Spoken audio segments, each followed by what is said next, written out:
I think there's a slight chance. I don't think it's a very big chance, but I think there's at least a slight chance that all of us from time to time forget how big a deal it is that Elon is producing. So while he's off playing in DC, and I don't mean playing, I mean seriously, I'm glad he's in DC. I'm glad he's doing what he's doing. I am thrilled that he's doing what he's doing, and I think it may be as impactful as some of his companies are going to be impactful because we've got to get the spending under control. I think you'd all agree with that. I'm just guessing that almost everybody that's watching this channel, even if you are to the left or to the right, wherever you are politically, we've got to get the spending under control. It's just crazy. But having said that, the rest of the enterprise seems sometimes like we look at it one by one. We're like, okay, here's the car company. Okay, well, within the car company, we've also got the robotaxi company. Okay, within that, we've also got the Optimus company. We've got the Dojo company. We've got an insurance company. We've got energy storage. We've got all these things that just Tesla's doing. And then we go over to SpaceX.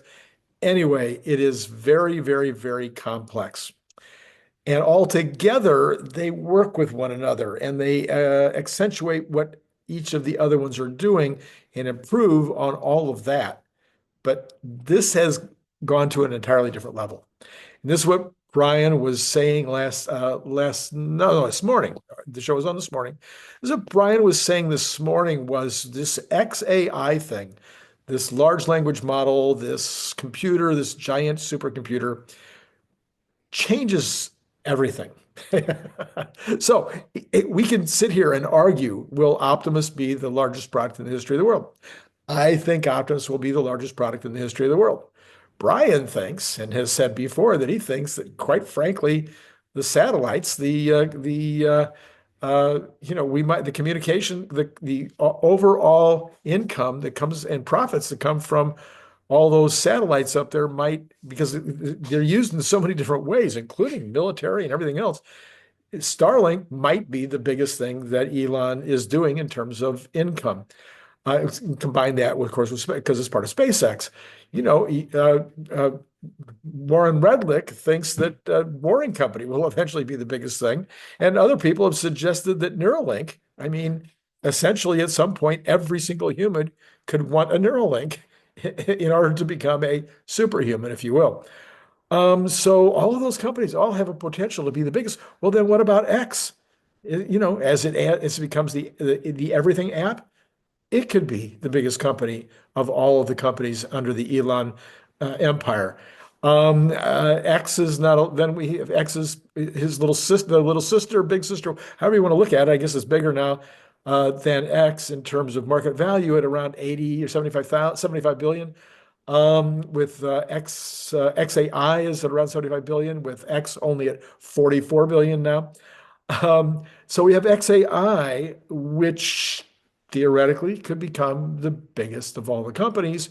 Because why? Well, because it's pretty amazing. All right, so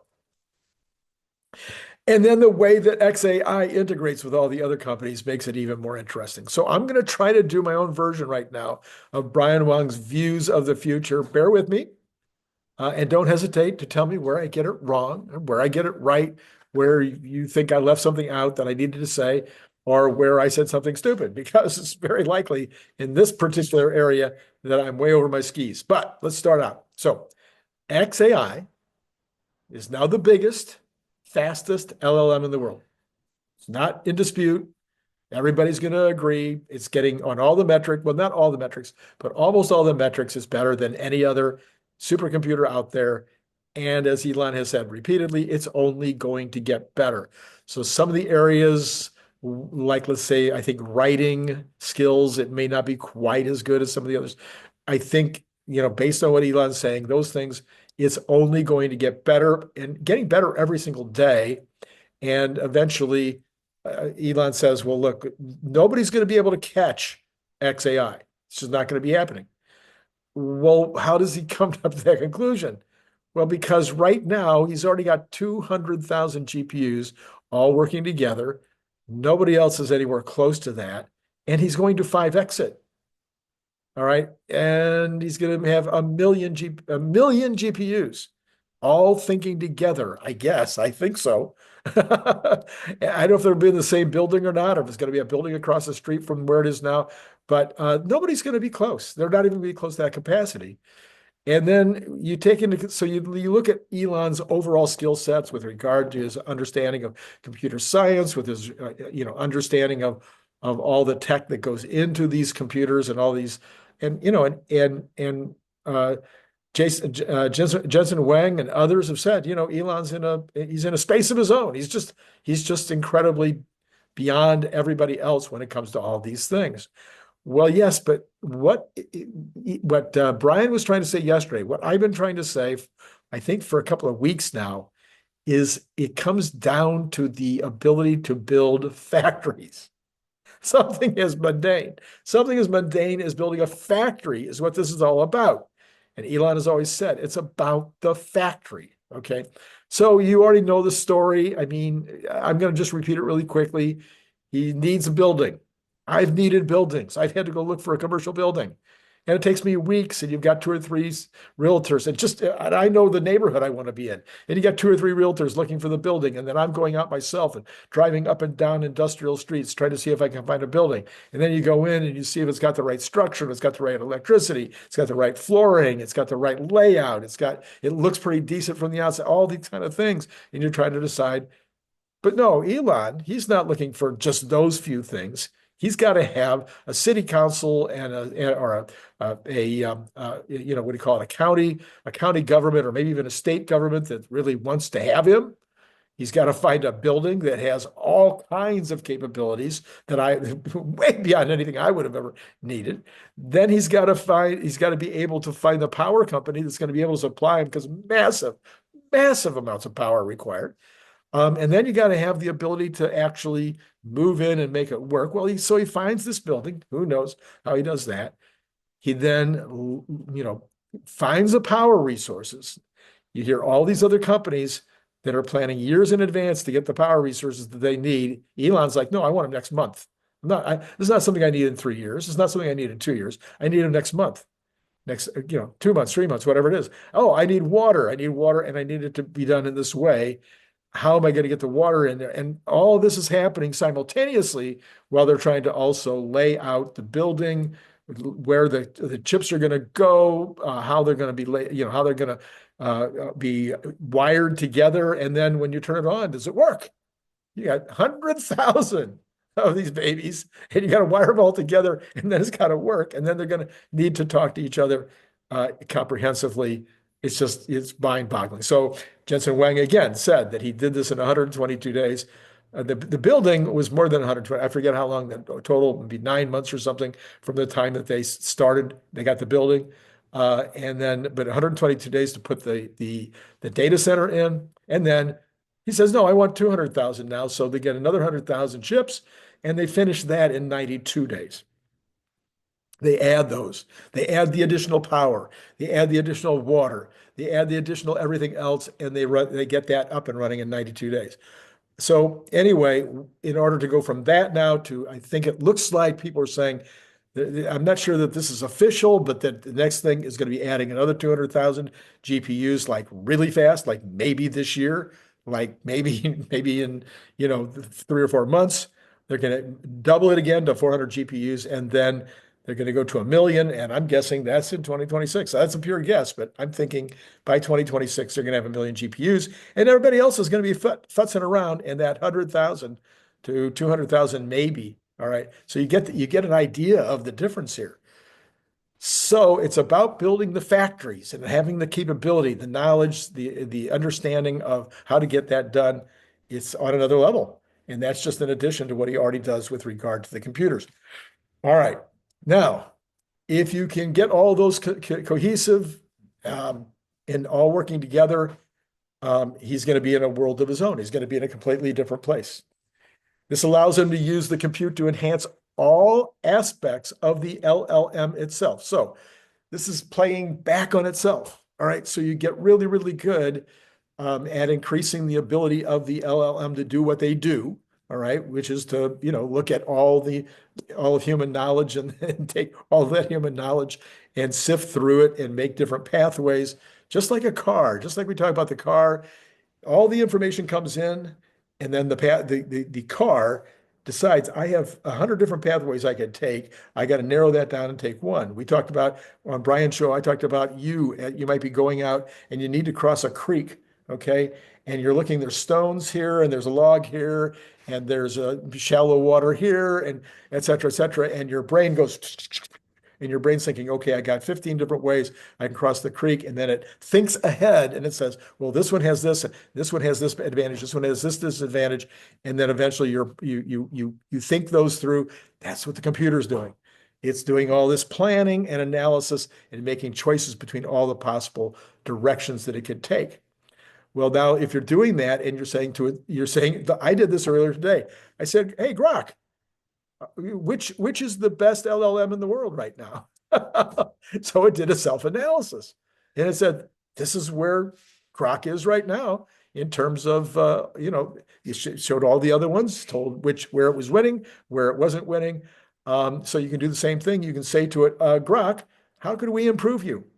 How could we make you better? How can we, as we put in this next 200,000 GPUs, what should we do differently when we install these to make them more efficient, to make them use less water, to make them use less energy, to make them give us more information back in a shorter period of time, to make you faster, et cetera, et cetera, et cetera. So you can be asking Grok to literally be part of that process. Now, you go from there, you go to all the other companies. So now you can say, Grok, okay, how can I make Optimus better? How can I make the Model 3 better? How can I make full self-driving better, et cetera, et cetera. And then you take the other data center down in Texas. And that data center is running a completely different way. It's running on visual input, completely different from any of the other LLMs. It's massive amounts of visual input, visual data, 3D data as opposed to language. And, that makes it a completely different, it works in similar ways, but it's a completely different set of information that it's using in order to understand the world. But now, because you've got both companies and you've got the largest, by far, real world training computer in the world in Austin, and you've got by far the largest LLM computer in Memphis, you can have them talk to each other. So you can say, hey, Grok, what can we do to make Austin better? We can say to Austin, what can we do that's going to help Grok understand the real world better? And you can have that going back and forth. So as you're doing this, you're going to get more things like DeepSeek, where DeepSeek says, hey, divide it up into experts. Well, all right, let's have a very specific expert over here that's just going to talk to us about the power requirements for 𝐒𝐦𝐚𝐲, the one that's in Memphis, 𝐒𝐦𝐚𝐲. Tell us what we can do to help make the power more efficient. Now I get another expert talk to me about how when we add the extra another 200,000 GPUs that we can use less water, or what kind of water resources we can get, et cetera. So you see how you get this going back and forth, this combination happening. Well, now then, all of the different companies and all the different products can be going to both of these massive supercomputers for the information that they need for all the things they're going to do.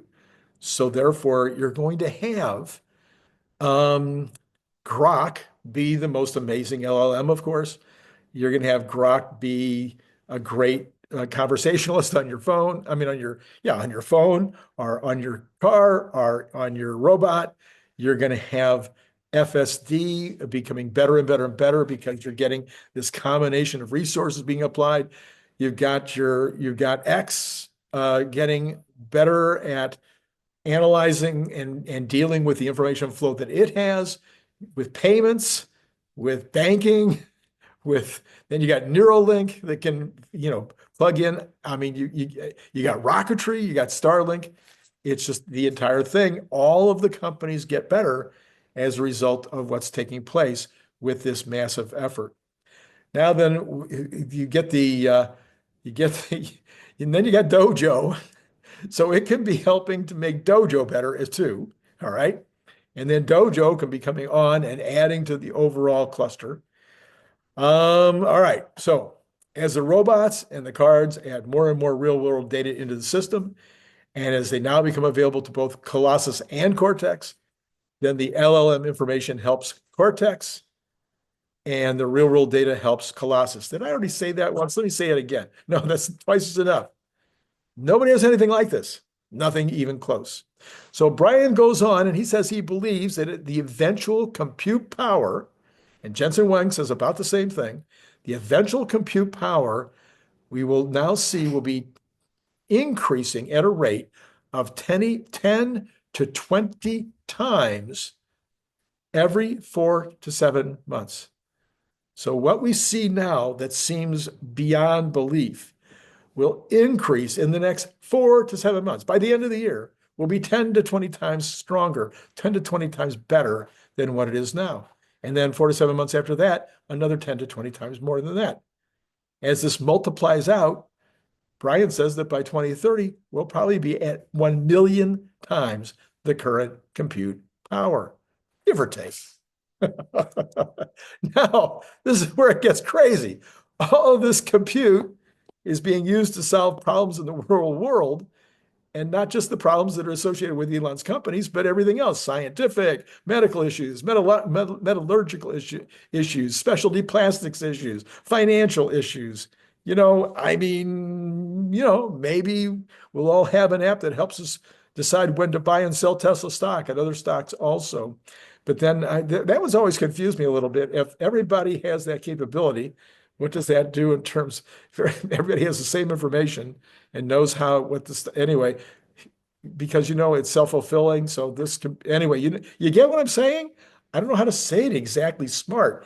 If that computer makes a decision and my computer has exactly the same information, same capability, does it knows to make the same decision at the same time? And they all make the same decision at the same, it gets very confusing. Anyway, that is a question for another day. Meanwhile, the biggest problem society might actually have to get over in the next 5 years is just being able to absorb the change. As it is right now, I think it's getting overwhelming for the vast majority of the public. Most of the public has no idea what's taking place, much less trying to adapt to it, much less trying to test the various different LLMs that are out there.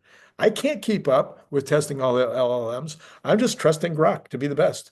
I don't have time to go and check, all these other LLMs and see how's this one compared to that one. Other people are doing that on a regular basis. I don't have time to do that. Well, imagine if I don't have time to do that, do you think my kids who got their regular jobs and stuff, are they paying any attention to Grok at all? No.